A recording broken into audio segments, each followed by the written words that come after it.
Hello everybody and welcome back to another YouTube video. In today's YouTube video we're going to be going over the worst $1,000 I have ever spent in my entire life.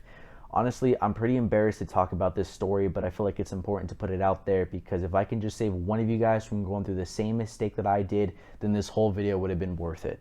One thing you need to know about the military is that not everybody is the most honest person, which I know can maybe come as a shock to some of you guys, but honestly, they're not really different than you and me. Just because someone can make the ultimate sacrifice and put on the uniform doesn't mean they're going to be essentially the best person on earth. And some people can definitely be naive about this and end up falling for some pretty sad stuff, and I've seen it happen where people can get screwed over pretty bad. So this all started last year, and this was after I had just came off of deployment. I actually was an undesignated airman at the time, and I struck a rate as AM, and I had to go to C school, so that way I could officially become rated as an AM. And in C school, I did meet this one person, and we're gonna call him Plank, just to kind of save him from any lash or whatever. I don't know if it's illegal to say his name or not, but we're just gonna hide his name, and he kind of reminds me of Plank anyways from Ed, Edd and Eddy. So we're gonna say his name Plank. Well, Plank was a very quiet kid. He didn't talk a whole lot. He didn't move around a whole lot. He kind of stayed in the back of the class. He never really did a whole bunch. Up until a week before we graduated, we were all asked what were we going to do on the weekend. And he was talking about doing all this luxurious stuff, like going out to a steakhouse. He had just bought a $20,000 watch, and me and the rest of the people in that little class there was like 8 of us. We were all like shocked. We were like, what do you do? What do you do to be spending $20,000 on a watch, right? Well, he tells us that he trades Forex and he invests in stocks and real estate and other stuff, but his main source of income was Forex.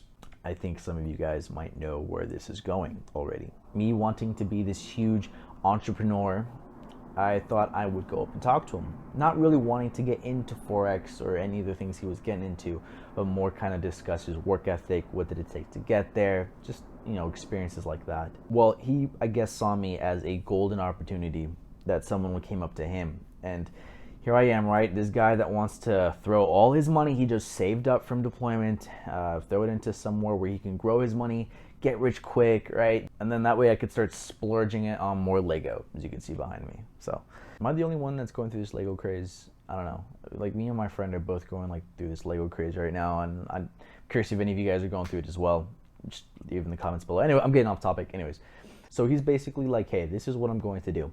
I'll call you up, I'll text you, I'll head over to your barracks, I'll send you over some emails, and we'll go over Forex, and we'll kind of talk about where to go from there, okay? And I was like, yeah, dude, like, that sounds great. He's like, sweet, man. And one of the first red flags that I should have noticed was that whenever he was done talking to me about Forex or investing, he would always say, like, man, like, I'm gonna get you rich, man. I'm gonna get you fucking rich.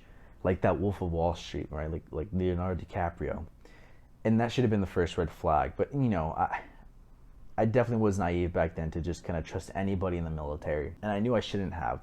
But this was like the first time I ever encountered someone that I thought I encountered someone that made all this amount of money.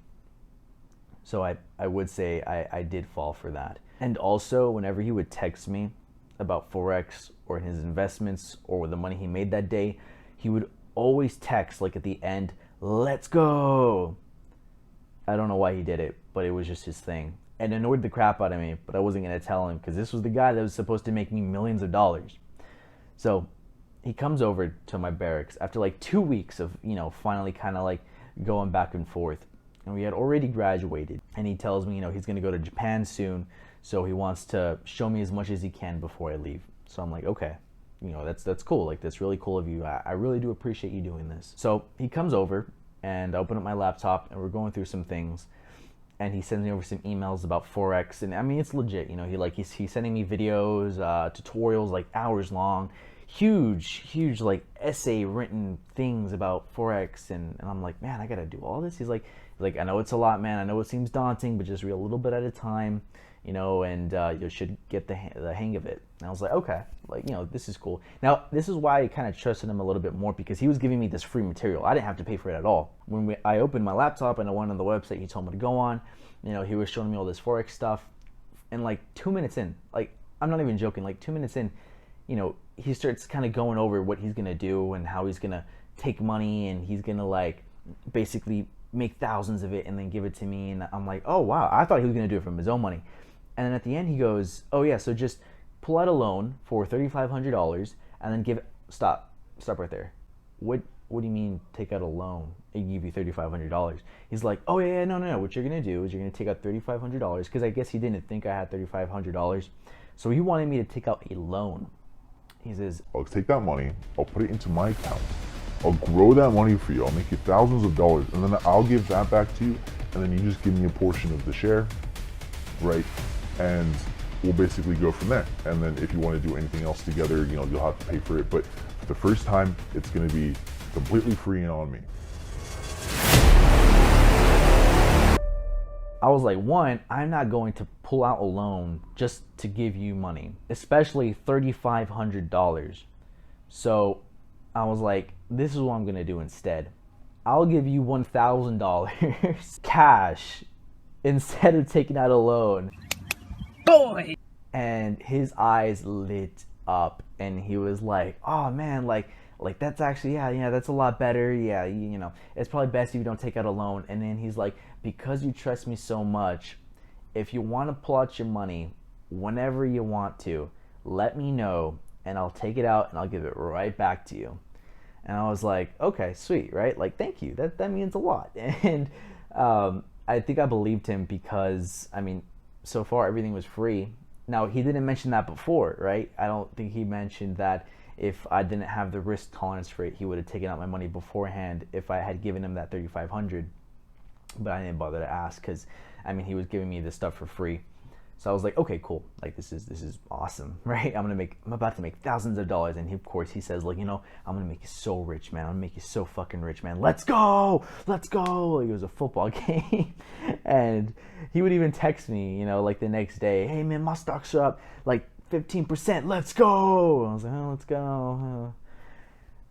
So stupid. About a week into it, that was when the pandemic really started to take off. And stocks were getting hit hard.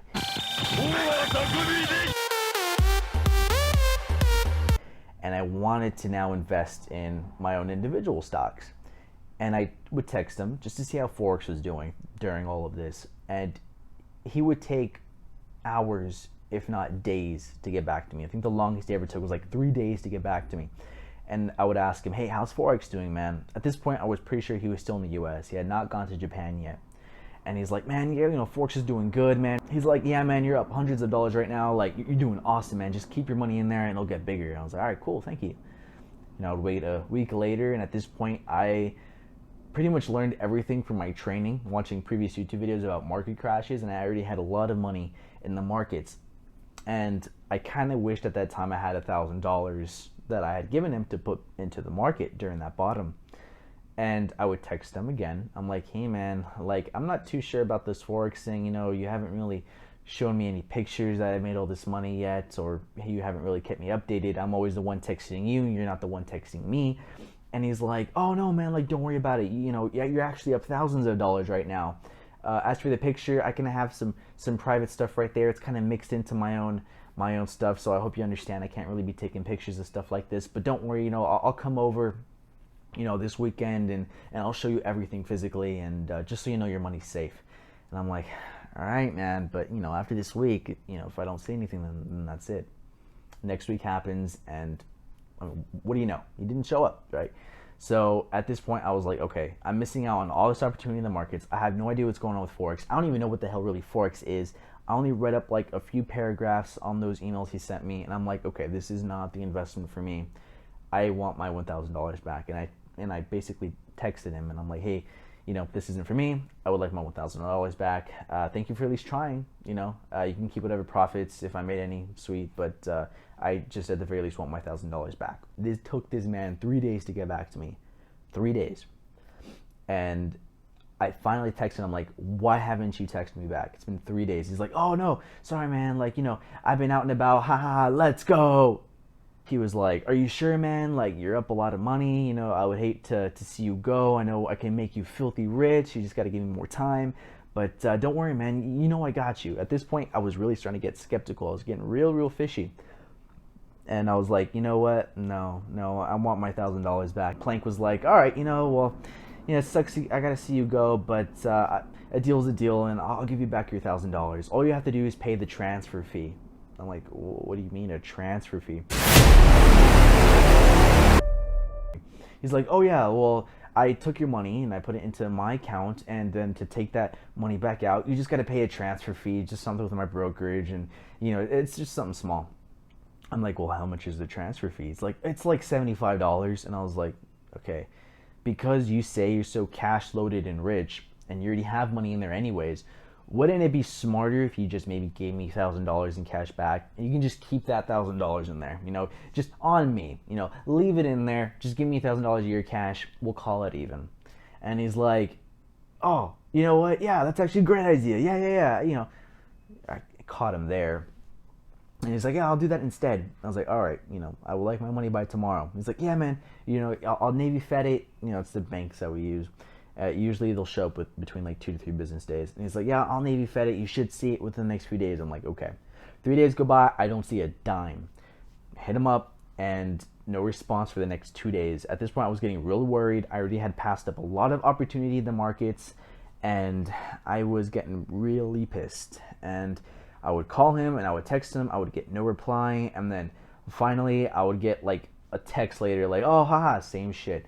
Oh, sorry, man. Like, I was busy. I was out here. I got to do the business stuff here. Haha, let's go. Always busy. Where's my money? Where is my money?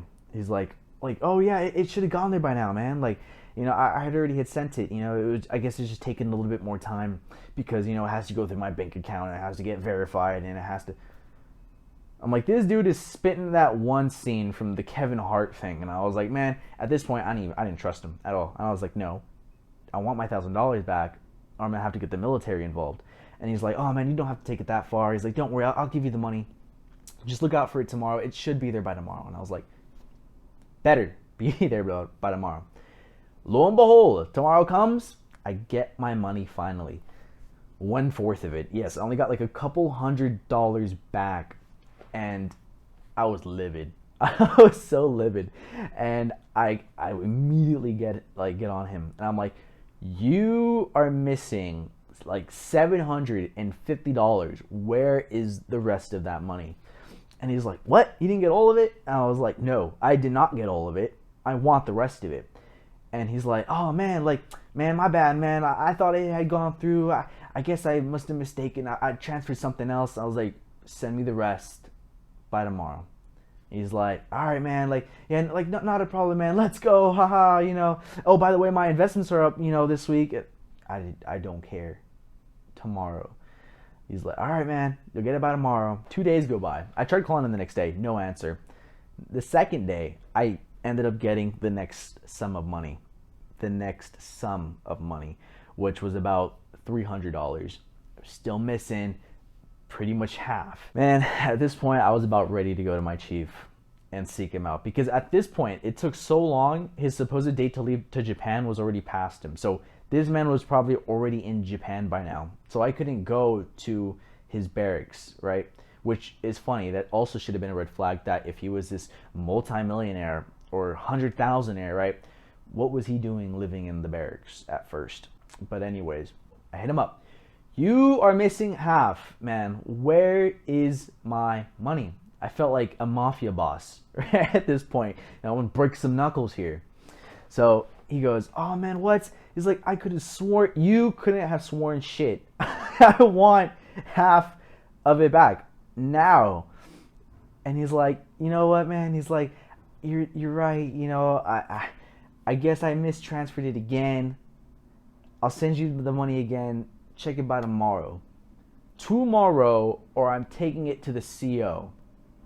He's like, yeah, man, don't worry, man, you'll get it. 2 days later, 2 days, it was a weekend, so I couldn't go see the CO. I finally get my money back, the full $1,000. And he's like, hey, man, check your account. You should have gotten it by now. Leave me alone. I have my money. Just leave me alone. Don't talk to me, okay? Now, I had finally had my money back, thankfully. So this story, thankfully, didn't end in a super bad turn. But, some people aren't very lucky out there. But the real kicker was that I'm walking to the barracks one day and I see him. He was supposedly supposed to be in Japan by now.